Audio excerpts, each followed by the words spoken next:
What's going on, America? This is Kevin from Kevin's Corner, and it looks like there's big trouble in Little China. That's right, just watched some video footage of them tearing up all of China. Now, see, there's a couple things that we can learn from this. First of all, I hope that these protesters realize where they're protesting at. It's China, okay? I seen what they did many years ago. I think it was in the 80s when the people started protesting against the government. The Chinese government doesn't take being protested against very well. In fact, it's probably disrespectful to them. You know, they're like, you have offended your family in the whole country. See, so they don't play around. Right now, they're trying to be peaceful because it's a lot of people, all eyes on them. You know what I mean? They don't want all the countries looking at them mow down a whole bunch of people. But best believe when those cameras go off and we like, what just happened? I was watching that. Somebody get it back on. You know what happened. Beijing probably gets sick of these people running around, stopping business from flowing, and just said, all right, let's amplify this. Let's kick it up a notch, kill the cameras, all right, and go to black. We're going to go ahead and take care of this. Cameras come back on, there's bodies everywhere. So I hope the Chinese government does not result in this type of chaos, but or should the protests rather don't result in that type of chaos. But nonetheless, the people over there in Hong Kong are protesting because they feel like the Chinese government is going to try to slide in a different way of life to Hong Kong. So Hong Kong, I guess, was owned by or controlled by English. Let me see. I think the English controlled it. I'm not sure. But anyway, they turned it back over to the hands of China. And then, you know, it's like that merger. You always hear companies when they're about to merge and take over another country, they start off with the positive talk. Oh, it's going to be a great change. You're going to see nothing's going to change. You know, your life's not going to change. Everybody's going to be the same. And as soon as you get in, you start seeing them making changes, calling people into the office. Like, can I talk to you? And then you get that manila envelope. Anytime you have to go into the office and the security guard closes the door behind you and he's standing there like this, you already know what time it is. You're like, oh God, I'm about to get fired. And so then you'll see that that merger wasn't good at all. They were really merging, then they're going to cut down and implement this and come in and control this. And Hong Kong is starting to sense that because, see, they were supposed to operate independently even though they would be under the Chinese government. But yeah, that's not going to happen. And so anyway, getting back to what I was saying.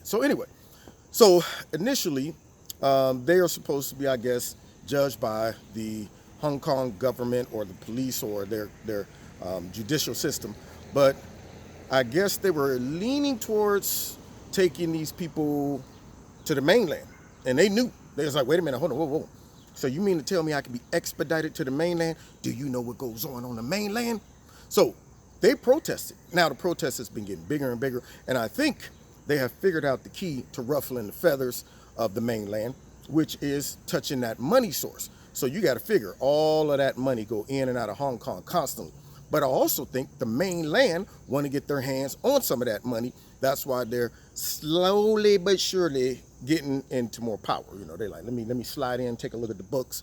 Let's go ahead and slide in a new way of life for them. And hopefully we could do it at a pace where you don't know it. See, when you want to take control of something or someone, there's different ways you can do it. You can just come in like a wrecking ball and everybody will realize that, whoa, this person's trying to take control. Or you can do it like a frog in boiling water.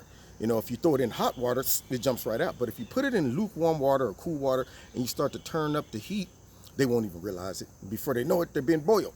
And so I think the people in China and Hong Kong are starting to realize that.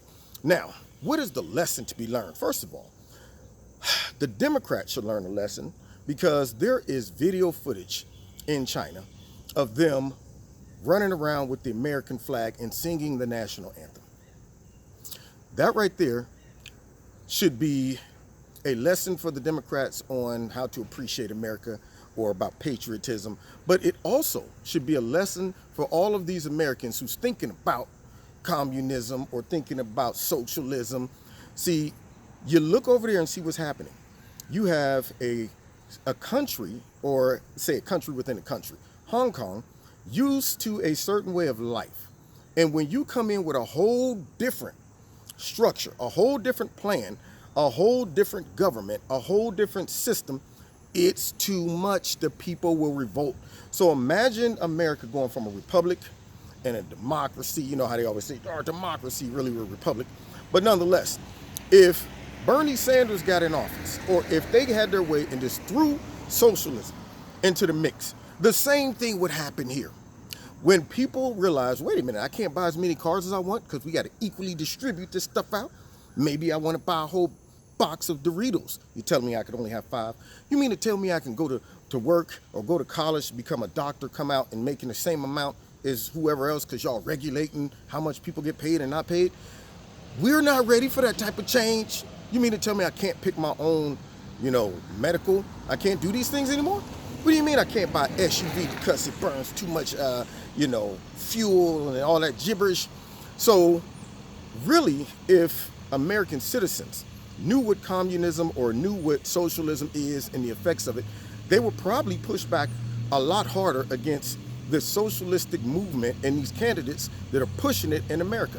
Because I guarantee you, if you go from what we have now and then overnight we become a socialistic country, the same thing would happen here.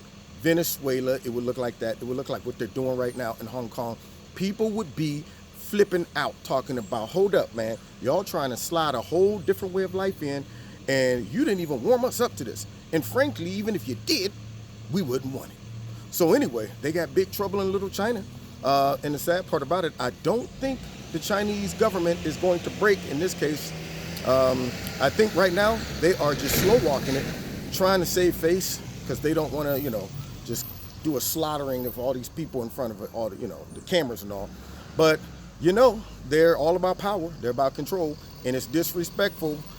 If they let these people get away with it, it's gonna be like, I might have to fall on my own blade or something because I look weak in front of the people. So all we can do is pray for these protesters because it might get ugly. Anyway, God bless you. Check me out every Wednesday night, 7:30 live in Kevin's Corner on my radio blog, talk show, and on YouTube. Don't forget to hit like, share, subscribe, and the notification button. Check out Extreme Teas, my sponsor. If you like something, click on it, put my name in the promo code, you'll get a 20% discount. If you want to donate to Kevin and Kevin's Corner, considering they have demonetized like all of my videos for some reason, feel free and find me on Facebook and Twitter. All right, God bless you, and God bless those people over there protesting. See you next time in Kevin's Corner.